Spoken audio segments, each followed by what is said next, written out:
Hello, friends, and welcome back to r/ProRevenge.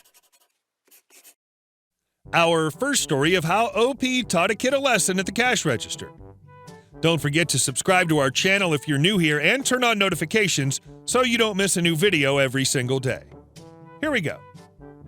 F with my food, get ready for a surprise. I usually go to a nearby gas station with a few friends to get food. Usually I get a simple burger and soda for the afternoon. Now at this place I'm pretty well known to the employees and am a good friend with a few of them. I saw that they had a new hire and decided to take my stuff to his aisle. After a few minutes of waiting, he was being trained by the manager. I'd finally made it to the register. Now on this day, I decided I felt like having a cookie with my lunch. No problem, I thought. I've got some extra money. So I put it down, and this little a-hole thought it was a good idea to scoff and make a comment. I can't remember exactly what he said, but something along the lines of, "Do you really think you need that?" and tried to put it away. Now, I'm not fat, but I am overweight. But I decided that I had a little shot to fire back. The manager working with him, let's call him Jay, had heard what he said and was staring daggers already into the back of his head. So I simply looked up to him and said, "Hey Jay, how's the wife?" I saw the kid's eyes shoot open like dinner plates as he puts it back on the counter. Her back's still hurting. I walked out of there knowing that that little sucker was doomed. He's now tried it while working with two others. As I stated, I know everyone there, and I've gotten him in trouble both times. New hire and insulting customers. Oh, there's a guy who'll be working an entry-level service job at 40. And our next story. Getting rid of the IT department. This just happened about 1 year ago. I worked for a mid-sized law firm as the IT manager. We were a small group, myself, the IT director, a help desk guy, and a system admin. We all put in many hours over and above the normal 40-hour work week we were paid, but we never complained. One week we were hit with ransomware and ended up working over 55 hours straight. We were all on call 24/7, and not a week went by that we didn't get a call on the weekend from the firm administrator. She would call on the weekend asking for someone to drive to one of our remote offices and set up a monitor at 8 p.m. on a Sunday. Again, we gritted our teeth, bit our tongues, and went along with it. Never a single complaint. One afternoon, the IT director came to my office to talk about bringing in a company to assist with some security issues we'd found during the ransomware attack. Since it was such a difficult time, I agreed. The company came in and immediately began talking about taking over all the IT functions. We pumped the brakes and told them we were only interested in the security side. The security company requested a private meeting with the firm administrator. Fast forward 2 months, and the security company now has half our servers on their cloud network and will be taking all the servers to their network in the next couple of months. We began having real issues with the network, servers becoming unreachable, software not working properly, etc. The firm administrator blamed us, the local IT group. We took the flak for the security company's screw-up. After a while, my IT director had enough and turned in her resignation. I was in line for her position and had been doing most of her work for her anyway, so the day came when they would announce the new IT director position. I was called into the firm admin's office. She sat me down and told me the firm would be going a different direction, and they were going to be going with an outside company to handle all their IT issues moving forward. I was told they would be firing my 2 employees immediately, but asked me to stay on for 2 weeks to help the transition, i.e. train the new company on how to do my job. Apparently, a totally different company swooped in and sold her on their company. Basically, all of the internal IT and the security company were let go. I agreed to stay on for the 2 weeks.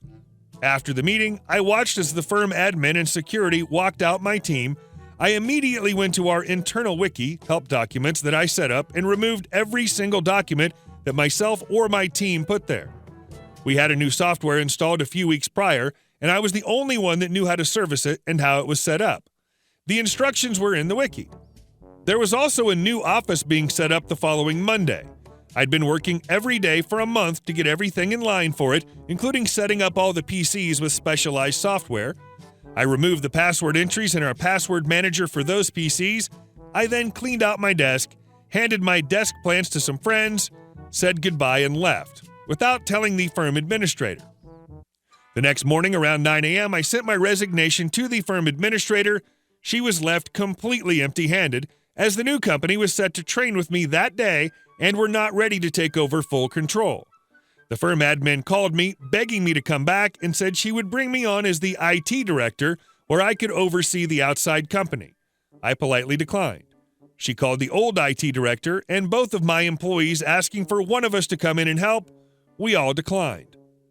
I get phone calls from time to time from employees that are still there that say the network is always down, user accounts are frequently deleted without any reason given, and the new office has just been set up, nearly a year later.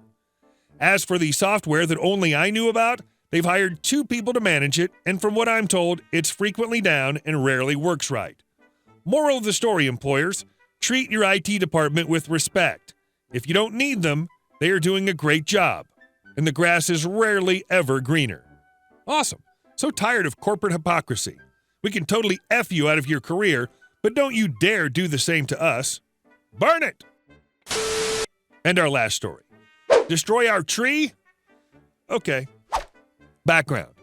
By North American standards, our house is old. It's really old. It's older than the town. Hell, it's older than the Confederation. The house was originally built by a merchant from the area like 200 years ago. It's old.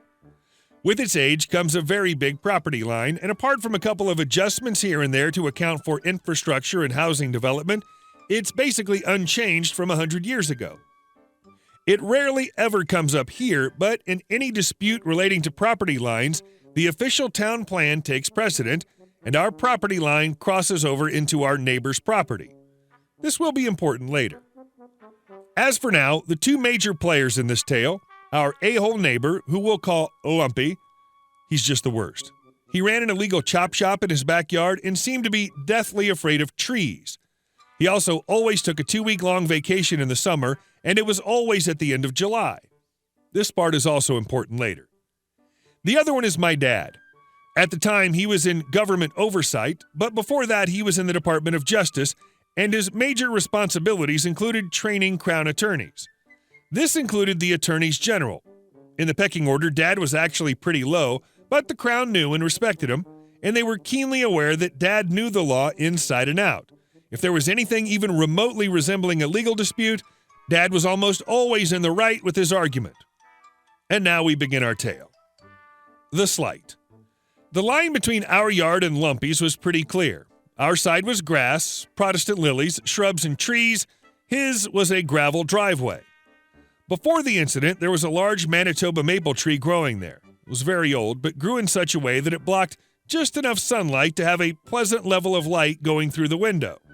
We had no intentions of ever removing it. Maybe trim it a little if it got too close to the windows. However, some lower branches were sagging onto Lumpy's driveway, so he asked if he could cut down some of the lower branches so that his car wouldn't get damaged when he drove in and out. It was a fair enough request, and he did ask for permission first, so we told him to get a landscaper and a quote, because we sure as hell weren't going to let Lumpy do it, and we were okay paying for that. A couple days later, we were all on a day trip somewhere, and when we got back, Lumpy comes over and tells us not to worry about the landscaper because he took care of it. Red flags were waving at that statement, so we went and checked the tree. The B word cut down the entire tree. So we went and checked the tree. B-turd cut the entire tree down. Then to add insult to injury, he painted the stump with some sort of weird gray stuff. I don't know what it was, but it had to have been toxic as F because nothing ever grew on that stump again. Not even a fungi. So, we understandably were PO'd, but unfortunately there's nothing we can do about it because there's no proof. So now we've got a stump that was once a beautiful tree, a smug neighbor, and seemingly no course of action to take. Dad didn't accept that scenario, and he had a plan. The plan. As I said earlier, Dad knew the law inside and out, so he began to plan things out. He made a few phone calls to the town's civil architect, a couple of inspectors, the local landscaper Lumpy was going to get that quote from, and a contractor. He visited City Hall and got a copy of the official town plan, which, remember, is the final word on property lines. He had everything arranged, and now he began to wait. The revenge. Like clockwork, Lumpy went on vacation and the plan was enacted. Over the course of 2 weeks, we expanded. We rebuilt our fence to new dimensions, rearranged the shrubs, dug up the gravel driveway, and put fresh dirt and grass over it, and planted a weeping willow in a spot where, as it grew, would always hang and shed into Lumpy's yard. With the expanded fence and shrubbery, Lumpy's driveway was a small strip of pavement, maybe half a meter wide. The fence placed an old dying maple and hawthorn on our side, but because of how the two trees grew, most of it was on Lumpy's side. The key point is that the placement of the trunk dictates whose property it's on, so it's our tree that he can't touch, no matter how annoying or destructive it is. With the new dimensions, the chop shop he was running was now on our side of the fence, but because it was illegal, it was just scrap metal as far as the law was concerned. So we sold it to a local scrapyard. By the time Lumpy came back, our yard had expanded almost 3 meters into his yard, and waiting for him was Dad, the civil architect, and a lawyer with a stack of documents outlining in full detail that what they did was 100% legal and there wasn't a thing he could do about it. Why is it that Canada has some of the best pro-revenge stories that are completely legal? Hey guys, thank you all for watching the video, and I'll see you in the next one.